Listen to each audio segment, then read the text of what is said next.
22 ലക്ഷത്തിലേറെ വിദ്യാർത്ഥികളെ വരച്ച് നീറ്റ് യു ജി പരീക്ഷാ ചോദ്യപേപ്പർ ക്രമക്കേടിൽ ഉറവിടം കണ്ടെത്താൻ CBI അന്വേഷണം വ്യാപിപ്പിക്കുന്നു. യഥാർത്ഥ ചോദ്യപേപ്പർ ചോർന്നു എന്ന സംശയത്തിലാണ് അന്വേഷണ സംഘം.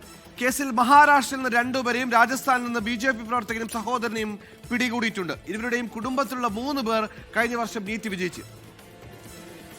മഹാരാഷ്ട്രയിലെ നാസിക്കും പൂനെയുമാണ് ചോർച്ചയുടെ ഉദ്ഭവ കേന്ദ്രമായി കേസ് അന്വേഷിച്ച രാജസ്ഥാൻ പോലീസിന്റെ പ്രത്യേക സംഘം കരുതുന്നത്.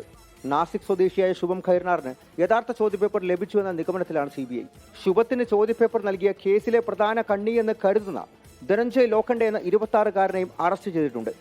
ഇയാളുടെ സുഹൃത്തായ പൂനെ സ്വദേശിനി ഒരു യുവതിയെ CBI പിടികൂടി. ഇവർക്ക് ലഭിച്ചത് യഥാർത്ഥ ചോദ്യപേപ്പർ ആണോ എന്നാണ് ഇനി സ്ഥിരീകരിക്കേണ്ടത്.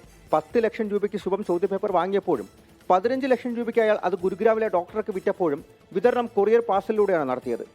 പിന്നീട് ഇതിലെ 135 ചോദ്യങ്ങൾ മാതൃകാ ചോദ്യപേപ്പർ ഉണ്ടാക്കാൻ ഉപയോഗിച്ചു. കോപ്പികൾ പല സംസ്ഥാനത്തിലൂടെയും പ്രചരിച്ചിട്ടുണ്ട്.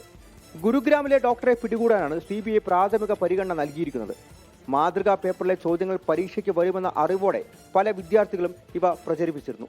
ഇക്കാര്യം കേരളത്തിൽ MBBS പഠിക്കുന്ന ചുരു സ്വദേശി പിതാവിനെ ധരിപ്പിച്ചിരുന്നതായാണ് ഇവർക്കിടയിലെ സന്ദേശം പുറത്തു വന്നപ്പോൾ വ്യക്തമായിരിക്കുന്നത്. കേരളത്തിലേക്കും അന്വേഷണം വ്യാപിപ്പിക്കാനുള്ള ഒരുക്കത്തിലാണ് CBI. ഇതുവരെ 180 വിദ്യാർത്ഥികളുടെയും പലരുടെയും മാതാപിതാക്കളുടെയും വിദ്യാർത്ഥികളുടെ സുഹൃത്തുക്കളുടെയും മൊഴി അന്വേഷണ സംഘം രേഖപ്പെടുത്തിയിട്ടുണ്ട്. 4 സംഘങ്ങളായി തിരിഞ്ഞാണ് CBIയുടെ അന്വേഷണം പുരോഗമിക്കുന്നത്. ഡൽഹി NTA കാര്യാലയത്തിലും ഒരു സംഘം CBI ഉദ്യോഗസ്ഥരെത്തി വിവരങ്ങൾ ശേഖരിച്ചിട്ടുണ്ട്. 24.